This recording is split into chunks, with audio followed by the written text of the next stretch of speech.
Assalamualaikum warahmatullahi wabarakatuh, sahabat Joyo Santri. Oke teman-teman, pada kesempatan kali ini sesi yang terakhir insya Allah pada kontennya Ustadz Daswan ya. Ini menarik sekali karena ini kontennya itu isinya menurut saya ini asli, original apa yang beliau alami dan apa yang terjadi di masyarakat itu match, sehingga ini menarik untuk disikapi, dipelajari. Nah, tapi tetap saja karena ini dunia YouTube, dunia konten kreator, dunia online maya ya. Ini kita tetap ada asas filtering. Kita harus punya filter, kita harus tetap hati-hati dalam menerima informasi ya. Tidak semua yang ada di konten YouTube itu kita terima dari apapun, dari siapapun. Tetap konsep itu tetap harus dibawa sebagai kehati-hatian kita sebagai santri dalam mengkaji, mencari ilmu, mencari informasi lewat konten YouTube seperti ini. Oke, nanti seperti apa sikap beliau dan sikap saya lihat ada yang berbeda, nanti menarik ya. Dan perbedaannya nanti di mana, dan kalian pun bisa memilih mau cara sudut pandangnya Ustadz Daswan atau cara sudut saya sebagai santri yang sedang cari ilmu, nggak masalah ya. Tapi kita sama-sama belajar. Oke, seperti apa kita simak bersama-sama. Jadi yang kita lakukan ketika ada yang meninggal itu kan biasa orang-orang kumpul di rumah kematian, kemudian makan-makan di sana. Itu ternyata bertentangan dengan hadis. Ketika ada sahabat Nabi yang bernama Ja'far bin Abi Thalib meninggal dunia, itu di perang Mu'tah, dan ini ada kisahnya dan kami sudah ceritakan tentang kisah Ja'far bin Abi Thalib, tentang Zaid Harisah, dan tentang Abdullah bin Rawaha. Itu ada kisahnya.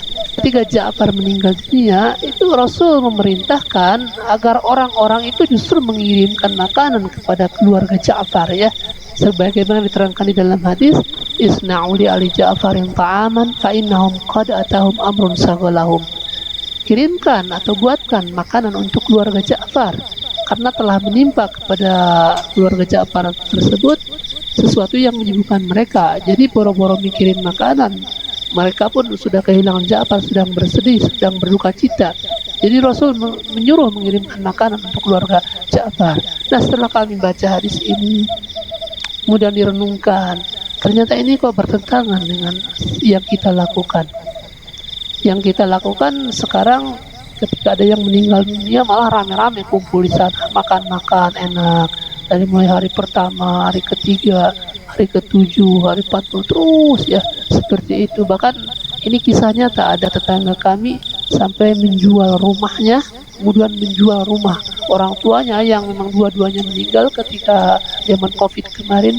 Itu rumahnya habis semua dijual untuk biaya tahlilan. Jadi kalau ada orang mengatakan itu sampai menjual rumah untuk biaya tahlilan, itu bukan cerita-cerita, itu kami menyaksikan sendiri ya, rumah orang tuanya sampai dijual untuk biaya tahlilan, sedangkan rumah tersebut yang seharusnya dipakai untuk harta warisan anak yang ditinggalkan. Dan itu kami mengalami, dan bukan hanya di sini, banyak sekali tempat-tempat lain orang yang memang untuk menempuh biaya tahlilan sampai menjual rumah, menjual tanah dan lain sebagainya ya.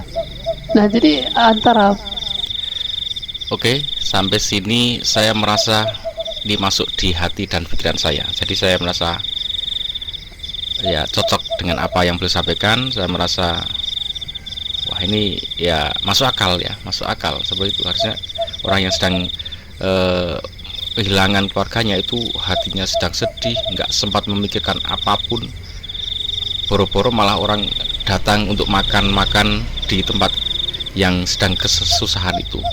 Dia memikirkan dirinya sendiri sedang susah, maka kalau dia malah dibantu, dikirim makanan, dibantu keuangannya kalau punya hutang ya, nanti bisa untuk membayar ke hutang-hutangnya kalau memang ahli waris punya hutangnya dan sebagainya, punya tanggungan apa-apa untuk kedepannya. Nah, ini saya cocok nih, bahkan jangan sampai malah yang harusnya bisa untuk kehidupan selanjutnya ya, para anak-anaknya ini malah digunakan, dijual untuk makan-makan. Ya kadang niatnya sedekah, tapi kalau sampai tahap itu saya kok merasa itu akan memberatkan ya.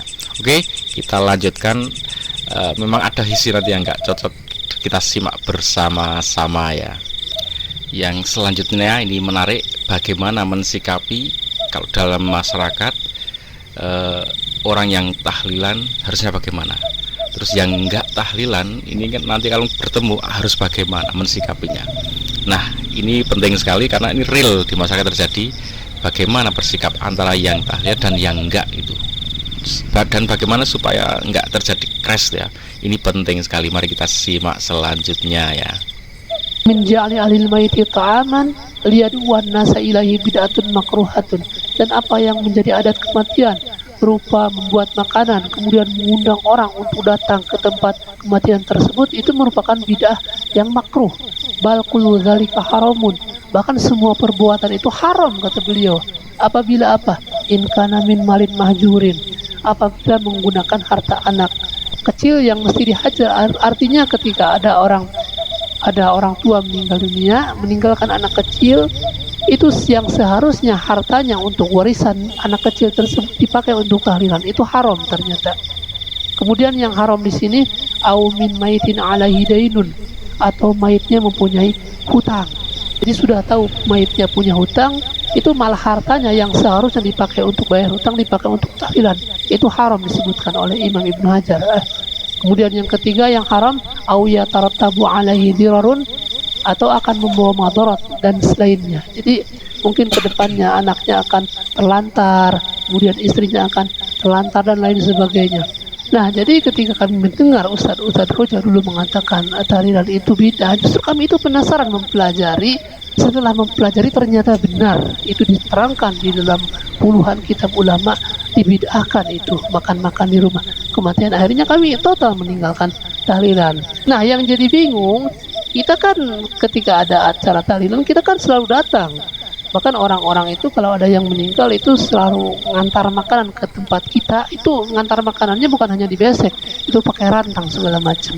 Nah, ketika datang orang tersebut, kita bingung karena kita sudah tahu hukumnya seperti ini. Akhirnya kita jelaskan pelan-pelan, mohon maaf, untuk saat ini kami tidak menerima makanan dari tahlilan dan kami tidak akan datang ke tempat tersebut. Mereka kan kaget. Ini biasanya kan paling depan itu karena memang kiainya.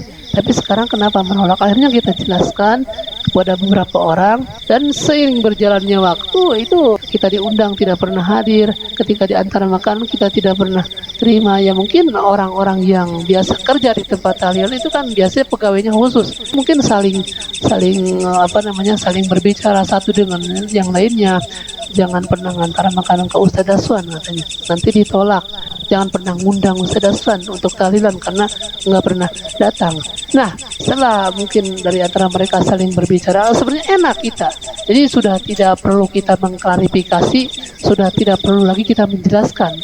Akhirnya ketika ada acara tahlilan, sekarang ada acara maulid, acara rajaban segala macam, kita tidak pernah diundang dan kita enak ya. Dulu kan awal-awal kita bingung harus menjelaskan pada mereka. Kalau sekarang ya sudah masing-masing saja. Nah, setelah kita Oke teman-teman, jadi ini harus diperhatikan dari konten saya. Yang pertama, saya tidak akan mengarahkan pada tahlilan apa enggak, karena itu sudah menjadi pilihan yang sudah fix, sudah kokoh diyakini secara turun-menurun, baik di Nahdliyin, di Salafi ya, atau di Muhammadiyah. Itu sudah menjadi pemahaman yang kokoh ya, dan terus sudah diikuti. Nah, sekarang yang perlu kita perdalam adalah bagaimana kita mensikapi itu semua. Bagaimana kita mensikapi itu semua dengan baik. Oke, sikap bagi yang enggak menjalankan tahlilan seperti Ustaz Daswan tadi menjelaskan, ya dijelaskan aja. Sekarang saya sudah enggak gitu kan, sehingga orang yang mengajak menjadi paham.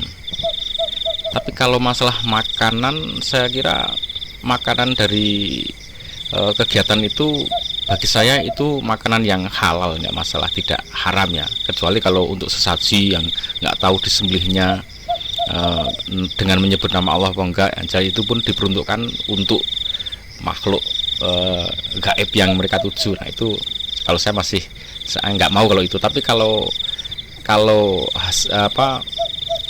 untuk kegiatan yang tahlilan itu makanannya insya Allah menurut saya itu halal ya, nggak masalah. Kalaupun diterima dimakan halal. Tapi kalau mau nolak ya silahkan seperti yang Ustadz Daswan lakukan. Kemudian bagi yang menjalankan tahlilan itu juga harus membuka hatinya bahwa ada saudara kita yang enggak melakukan. Jadi kita ya terbuka biasa saja, tidak perlu melakukan hal-hal yang aneh, menggunjing dan sebagainya. Karena apa? Harusnya ya melakukan, kalau itu memang peribadatan ibadah kepada Allah ya dilakukan dengan ceria, dengan senang hati, dengan ketaatan yang baik. Jangankan tahlilan ya, sholat aja. Bahkan kadang sering kita melihat orang itu kadang nggak jamaah, bahkan nggak tahu sholat apa enggak. Itu malah kita cenderung abai, biasa saja. Melihat orang nggak sholat biasa saja, padahal itu wajib banget ya. Ya wajib, sholat itu bener-bener fix wajib. Tapi kadang melihat orang meninggalkan, nggak melakukan, kita biasa saja. Tapi kalau kita melihat orang nggak melakukan tahlilan seperti yang dilakukan, nah itu merasa gimana sehingga menyudutkan. Nah itu nggak perlu. Harusnya lakukanlah kalau memang tahlilan dengan baik, dengan senang ceria, tanpa menyudutkan yang lain ya. Itu bagi yang melakukan. Dan yang paling keren lagi menurut saya, kalian yang ada di NU, di Muhammadiyah, di Salafi, di dunia ini kan sikut-sikutan terus, maunya ada perbedaan wajar. Perbedaan itu wajar, pasti. Jangankan orang yang sekian banyak, kita di keluarga aja, kakak adik ya, itu pun berbeda, berantem bahkan. Tapi di saat kita melihat, ditanya, kalau nanti kamu pengen nggak adikmu masuk neraka, atau kamu yang masuk surga, adikmu masuk neraka? Nggak pengen. Sebagai saudara, kita kan sesama muslim saudara ya, sebagai saudara pasti pengen kita sama-sama masuk surga kan gitu.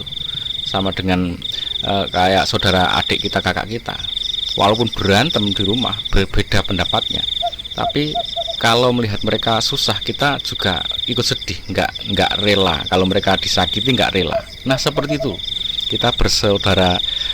Mungkin beda di Muhammadiyah, NU, Salafi, beda-beda nggak masalah ya, beda-beda nggak masalah. Agak ya kadang agak omongannya nggak cocok dikit nggak masalah, sikut-sikutan dikit nggak masalah. Tapi ketahuilah, insya Allah nanti kalian itu di sana ya akan terus bertetangga seperti saat di dunia ini. Di dunia bertetangga, nanti sampai akhirat juga bertetangga. Di mana? Di surganya Allah. Jadi apa masalahnya? Sekarang bertetangga, gesek-gesekan dikit nggak masalah. Nanti sampai akhirat bertetangga di surga juga. Kamu yang dulu nggak tahlilan ya? Iya, tapi aku suportif. Semua saya doakan bro, walaupun aku nggak tahlilan. Wah iya, aku saat tahlilan pun mendoakan semua, termasuk kalian juga saya doakan. Allahumma ighfir lil mu'minin wal mu'minat wal muslimin wal muslimat al ahya'u minhum wal amwat. Yang hidup, yang mati, yang muslim, laki-laki, perempuan, semuanya didoakan. Yang masih hidup, yang udah mati, semua didoakan. Akhirnya apa? Semuanya itu sebenarnya sudah saling mendoakan ya. Sehingga ketemu lagi di mana? Di surganya Allah. Oke, jadi ini pentingnya closing statement saya ini penting karena ya sikut-sikutan dikit aja di dunia nggak masalah ya, layaknya kakak adik keluarga. Tapi ketahuilah bahwa kita insya Allah dari sini, dari dunia sampai akhir itu akan terus bersamaan, bertetangga, ketemu lagi. Jadi jangan terlalu sampai dalam bersinggungan sampai bahkan bermusuhan. Jadi jangan sampai berpikiran wah yang di NU menganggap nanti yang Salafi dan Muhammadiyah dan yang lain-lain akan masuk neraka, yang di Salafi menganggap yang di NU Muhammadiyah akan masuk neraka dan sebagainya. Jangan sampai seperti itu. Bahkan yang non muslim aja kita pengen kalau bisa mereka tuh dapat hidayah, diampuni sehingga bersama-sama kita masuk surga, apalagi kita yang sudah sama-sama muslim. Itu teman-teman, semoga bermanfaat ya, semoga bermanfaat. Gitu terus Jaya Santri Adventure, kita berpetualang mencari ilmu. Assalamualaikum warahmatullahi wabarakatuh.